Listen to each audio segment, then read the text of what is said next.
اب اللہ کے یہ دونوں گھر تیار ہو چکے تھے۔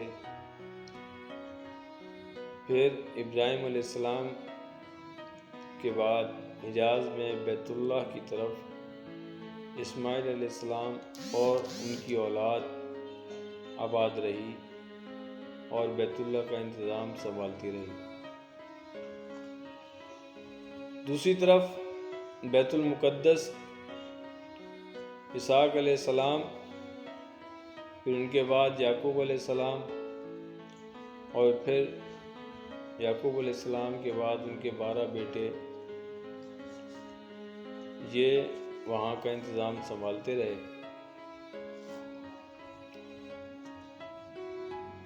اور پھر ان میں حضرت یوسف علیہ السلام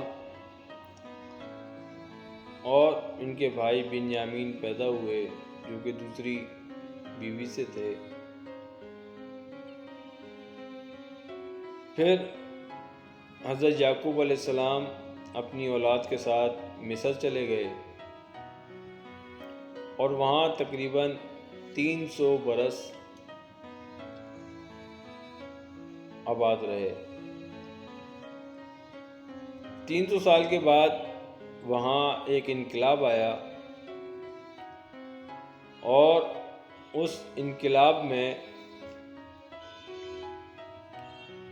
ہوا یہ کہ مصر میں اس وقت غیر ملکی بادشاہوں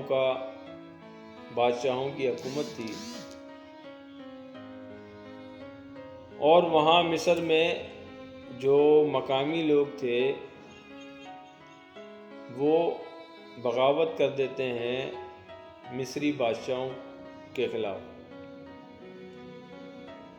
اور ان کے لیے زمین تنگ کر دیتے ہیں اور انہیں مصر سے نکال باہر کرتے ہیں، اور پھر مصریوں کی اپنی حکومت قائم ہوتی ہے اور غیر مقامی بادشاہت کا سلسلہ ختم ہو جاتا ہے۔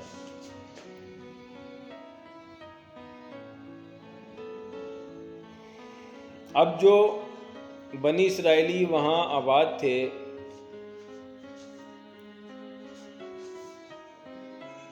ان سب کو مصر والے اپنا غلام بنا لیتے ہیں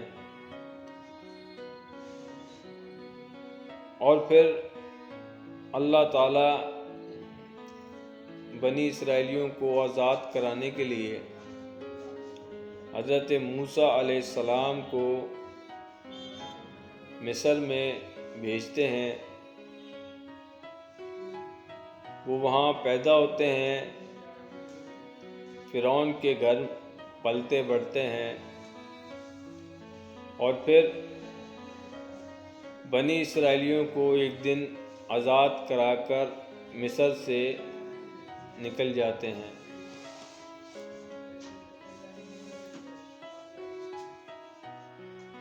آزاد ہونے کے بعد ہوا یہ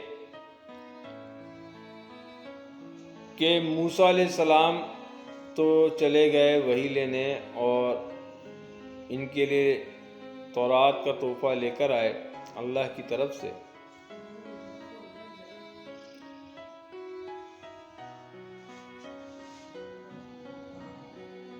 پھر اس کے بعد اللہ تعالیٰ نے موسیٰ علیہ السلام کو حکم دیا کہ تم واپس بیت المقدس یعنی کنعان کی طرف جاؤ اور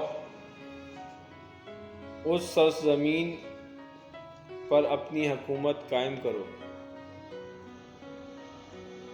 لیکن اس وقت ایک حکومت وہاں قائم تھی وہاں کے مقامیوں کی،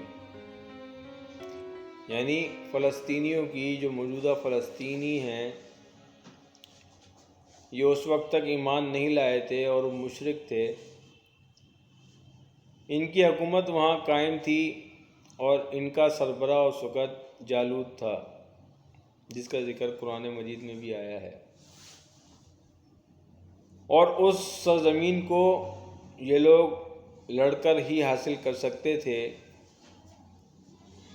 اور بدقسمتی سے یہ لوگ لڑنے کو تیار ہی نہیں تھے۔